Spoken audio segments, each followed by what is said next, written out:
They said you were too quiet. They said you were too distant. They try to tell you that you are too hard to read, not social enough. But what they didn't realize is that you were reading everything. And I mean everything. You hear more when you're not busy trying to be heard. You see more when you're not performing for attention. And quiet isn't a flaw. It's a frequency. A very, very powerful one for that matter. But only those that are really tuned in, and I mean really tuned in, can feel it. My dear listeners, welcome. This is Psychological, the number one podcast, the number one place for the ones who were never meant to fit in. Oh yeah, they tried. But they were meant to see through it, and I mean see through it all. I am the common denominator. And today we're dialing into the deep. The often misunderstood power of being quiet. Let's talk about it. Society rewards the loud, the bold, the outspoken, the center of attention, the center of the room. Be confident, they would tell you. You better speak up for yourself, they would say. Feel free to take up space. But somewhere along the way, we confused volume with value. And in doing so, we silenced the ones who process before they speak.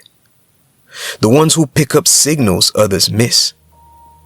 The ones who listen like it's an art form. We were told that being quiet meant something was wrong with us.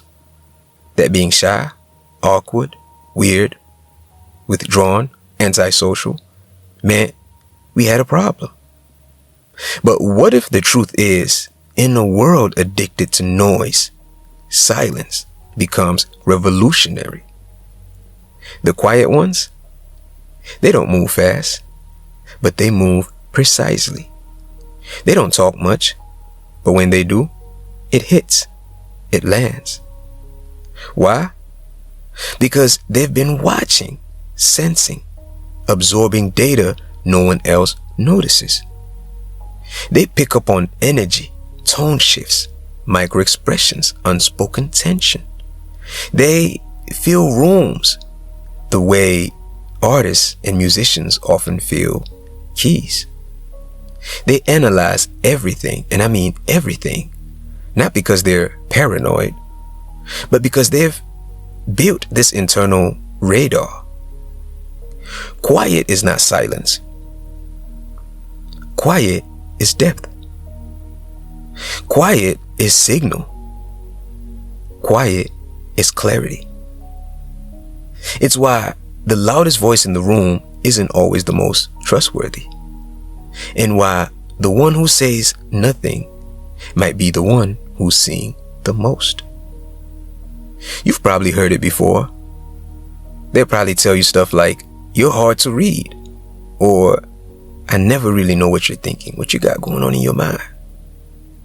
Why don't you ever open up some more? Why do you like to keep things to yourself? Don't bundle it all in." But here's the twist. It's not that you're hard to read.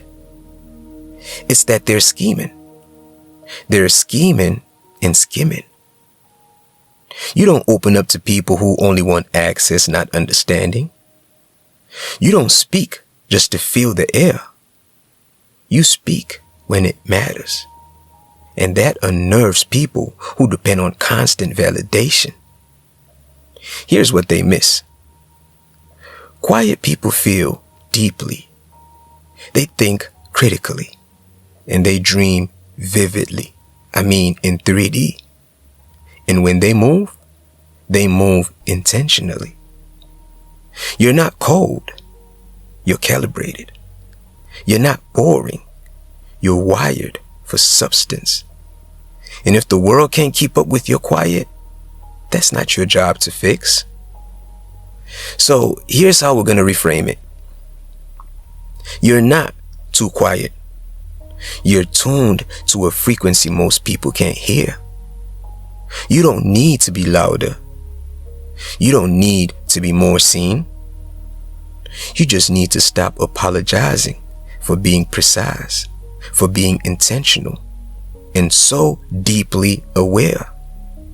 In a world that never stops shouting, the real power lies in those who've mastered stillness. This week, sit in your silence. Not as a shield, though, but as a strength. Because you're not empty. You're echo-free. You're not hiding. You're honing. You're not background noise. You're the frequency that shifts the signal. I am your very own host, the common denominator, and this was Psychological.